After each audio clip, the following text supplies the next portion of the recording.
બાવો ગઢ ગિરનાર થી આવ્યો બાવલીએ ભજન કર્યું બાવે ભજન કર્યું આપણે ગાંધો નથી રહો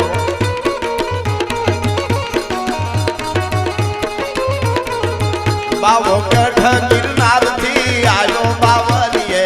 ભજન કર્યું બાવે ભજન શબ્દો કોઈ પાછા ખેંચવા જ નથી હું કામ આપણે હેરાન થવું જોઈએ પહેલાથી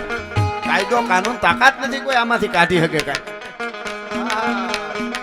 પણ મને આ વાતો પણ એટલી બધી ફૂટે છે અહીંયા આઈ સોનબાઈ ચારણત્વની વાતો 18 વર્ણને ગમે એનું કારણ ચારણે દરેકના માટે મેં કીધું એમ બલિદાન આપે એકાદો પ્રસંગ હું કહીશ પણ માં જે છે જગદંબા છે ત્રુઠી દિયા દીકરા અને રૂઠી લિયા રાજ અમી હલાહલ મદ ભરી શ્વેત શ્યામ રતનાર જીયત મરત ઝૂકી ઝૂકી યહી ચિતવત એક વાર ચિતવો ને થાય તમે મનમાં ધારો કે આમ થાય એટલે થાય પણ